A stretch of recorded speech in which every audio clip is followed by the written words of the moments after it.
You struggle in vain, dancer! You're not long for this world!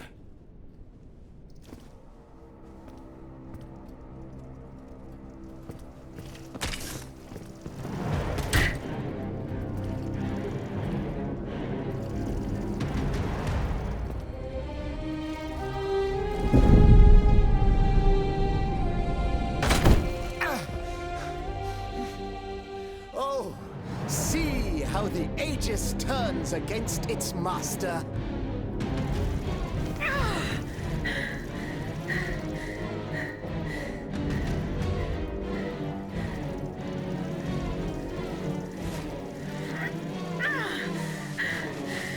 You are not my master, tyrant! You never were!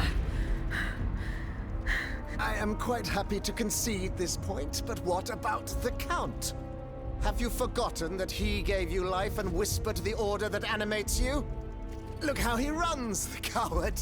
Do you understand what he has in mind?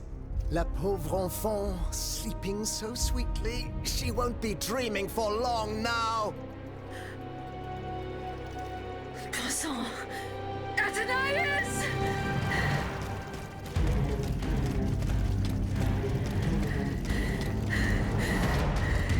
Don't move! The time has come to set you free, Aegis. This whore's soul has poisoned your cogs for too long. Adieu, sad puppet.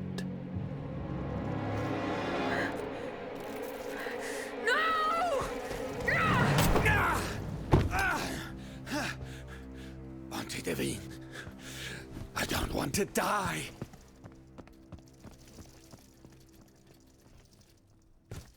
Athenais. The sun is rising, and you have slept for far too long. The beauty of this world longs for you, just as you long for its light, for you are like the flowers that open in the morning. I know you, mon ami.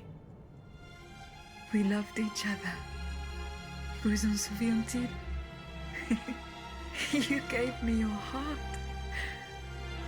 So please, let me give you mine today.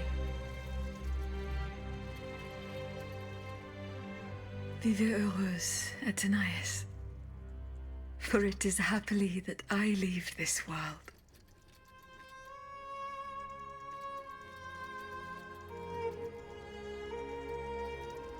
This way, monsieur.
Monsieur, we have the king. It is now up to us to wield his scepter. In this trying time, crucial decisions must be made without delay. First and foremost, we must take back Paris. And how do we do that, mon Dieu? There are automats everywhere, and they are constantly regenerated by their crimes. My strategy is the only viable solution. Monsieur Laclos' cannonballs filled with vitriol.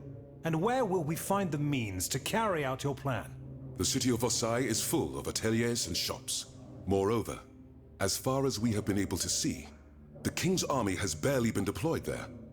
And it will not be too risky to look around. Very well. Now, regaining control of Paris depends on our combined efforts. Mais ensuite, once peace has been restored, what of the kingdom? This is indeed a crucial issue. Leaving the nation without a government would expose it to the greatest danger. Worse, it would condemn it to civil war. Eh bien quoi, monsieur? Can you not govern together? Unfortunately, the disagreements that divide our assembly run far too deep. That which we can agree is that we have been given a chance to choose the person who shall succeed the tyrant. I claim this honor. Excuse me? For what reason, je vous prie? Enfin, simply consider the arguments for it. Speak, Monsieur le Marquis. You have our full attention. To begin with, I rescued the Dauphin from his father's clutches and ensured the dynasty's stability. The child will reign as Henri V. We will appoint someone with great wisdom to act as regent until he comes of age. Fie. The people do not need a crowned puppet. Yes, they do. Now more than ever before. Once the Assembly has adopted a constitution, the people will welcome a sovereign who will protect it. A king and a constitution, like oil and water. Go on, Monsieur le Marquis. Monsieur, I rest my case. Very well. Monsieur, we must now make our decision. May each of us respect this decision and set aside our personal interests for the sake of peace and the common good. Who among you approves the appointment of the Marquis de Lafayette?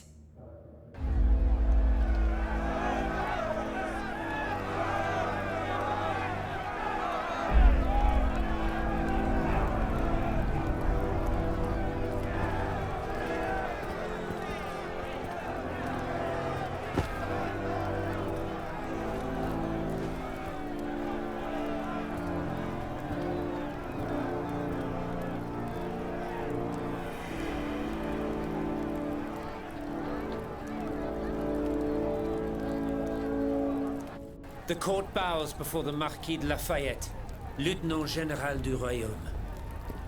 Louis de Bourbon, former King of France, in the name of King Henri, fifth of his name, in light of the innumerable crimes of which you have been found guilty, this extraordinary royal court sentences you to the ultimate atonement.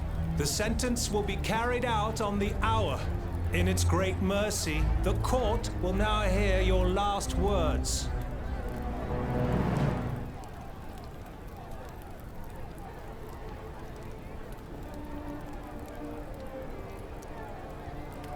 My loyal subject, since you must lead a lamb to the altar, since you must offer a sacrifice to this new France that you intend to found, I will be that sacrifice. How dreadful this world is, where beauty is doomed to fade and flesh decays. I found no consolation in this world.